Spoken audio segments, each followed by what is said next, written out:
faya ndetse ni ukwiruka kwinshi hano muri Repubulika Iharanira Demokarasi ya Kongo, ahangaha Uvira, aho M23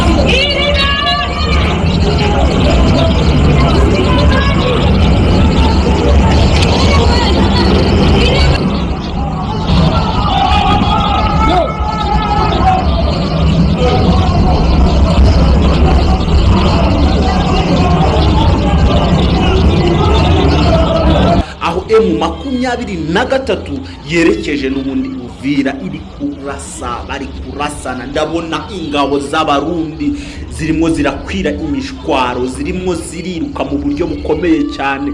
Ngira ngo ko babashije kubona video, abo tubana bo ku rubuga rwa WhatsApp bahora babibona, ariko banza urebe neza uburyo ki urugamba rumeze. Naga video gake gatoya mbambahaye, ni gato ariko twe tuba tuzi byinshi cyane byegeye imbere. Uvira rero ni iki kigiye kuba cyaberamo kuri uyu munsi, ndetse magingo ayangaya bwo barimo bararwana, sibyo? M23 uburyo iri gukoresha, murimo murabona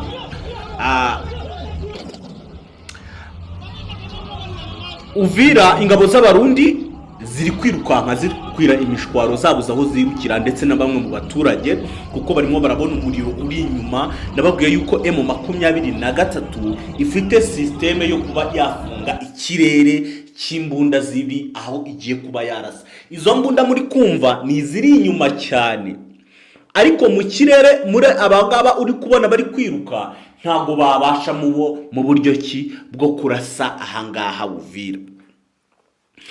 Ndababwira ngo nababwiye ngo ubwo mperuka kubabwira ngo abakomando boherejwe muri Uvira kuba bafata umujyi wa Uvira.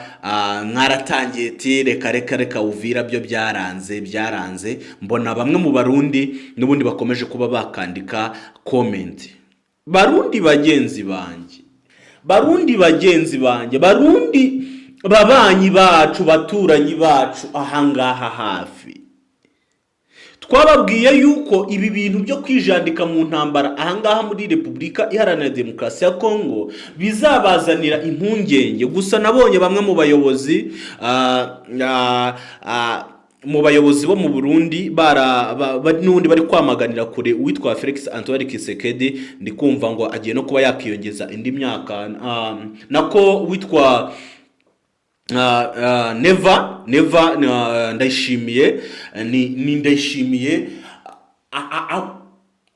ngo agiye kuba yakiyongeza indi myaka. Ariko bamwe mu ba diplomate cyangwa se bamwe mu bareberera Uburundi bakavuga bati nyamara uyu mugabo ntago akwiye kuyobora, cyangwa se dukurikije uburyo ki yatambye igitambo n'ubundi bamwe mu basirikare bacu aha muri Repubulika Iharanira Demokarasi ya Kongo bakajya kurwanira ibintu bidafite inyungu, batazi ibyo barwanira. Ni ukwihura no guhura abasirikare muri Repubulika Iharanira Demokarasi ya Kongo utazi ikiri kujya mbere.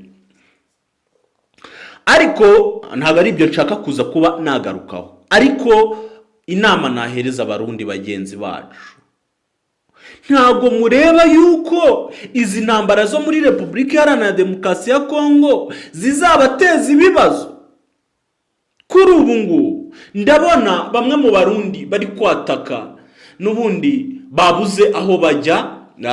Njya numva uwitwa Ndayishimiye mu mbwirwaruhamwe yose ameze nkaho yijunditse igihugu cy'u Rwanda, avuga yuko azatera igihugu cy'u Rwanda, ndetse ngo bamwe nibaca ngo Uvira ngo azaca mu Kirundo, niko njya numva babivuga. ariko ibyo sinshaka no kubihereza umwanya. Mu by'ukuri kuba wajya nta keza kari mu ntambara.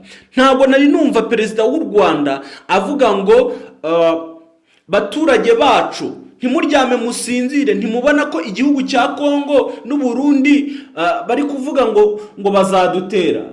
Perezida w'u Rwanda aravuga ngo muryame musinzire, umutekano ni wose mu gihugu cy'u Rwanda.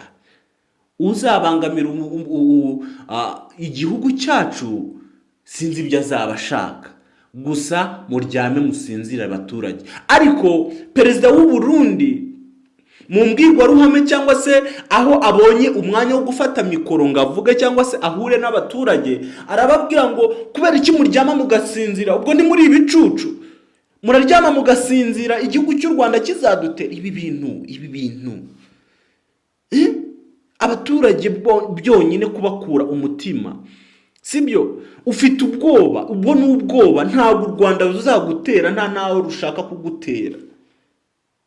Reka twigarukire kuri operasiyo n'ubundi yabaye ahangaha muri Uvira, ubwo nababwiye yuko hatojwe ibihumbi 12 by'abakomando. Ntabwo ari abasirikare, s'il vous plaît, munyumve neza, aba ntabwo ari abasirikare basanzwe nkuko mu gisirikare tujya tumva amapeti agiye atandukanye. Wenda ntago ndi inzobere mu bya gisirikare cyangwa se nzi ibyinshi mu gisirikare, ariko urugamba rwo ndaruzi, kuvuga urugamba rwo ndabizi kabisa. Ariko n'inzobere mu bya gisirikare, kubera yuko hano dufite umunyamakuru n'ubundi ugiye uduhereza amakuru muri Repubulika Iharanira Demokarasi ya Kongo, afite amahirwe yo kuba yarigeze kuba yaba mu gisirikare ndetse akaba azi urugamba. Onto the Democratic Republic of Congo now, where there are reports that M23 rebels have entered the city of Uvira in South Kivu province. There's been widespread panic in Uvira after rebels reportedly entered into the town of Kamanyola, 80 kilometers away, on Tuesday. Uvira would be the third major city in M23's advance in eastern DRC in a matter of weeks. CGTN's Wanja Mungai with more. Residents of Uvira say gunfire could be heard on Wednesday as clashes broke out. In Uvira, everyone is running away. There is a heavy gunfire. There are no people. Most people are on the run. A social media video showed an empty street in the eastern Congolese town where gunshot could be heard in broad daylight. The source of the gunfire and the date when the video was filmed could not be independently verified.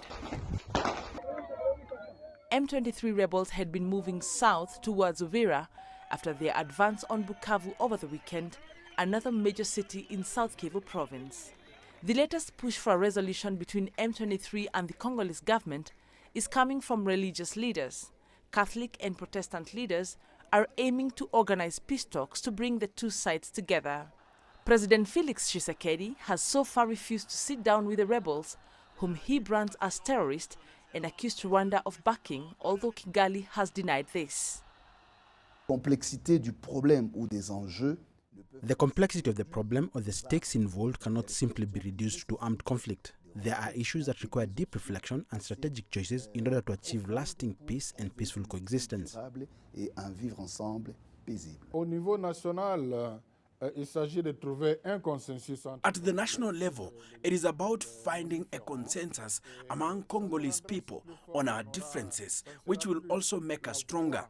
It will no longer just be President Felix's diplomatic voice as the head of state being heard at the sub-regional level, but rather the voice of Congo, which will have adopted a unified consensus.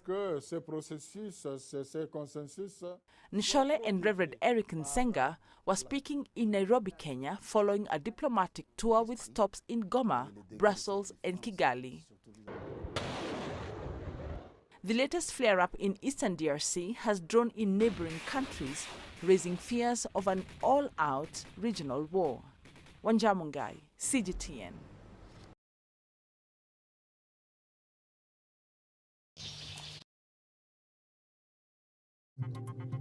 Ijapokuwa mazungumzo yanaendelea huko Doha, mapigano yalishuhudiwa hii siku ya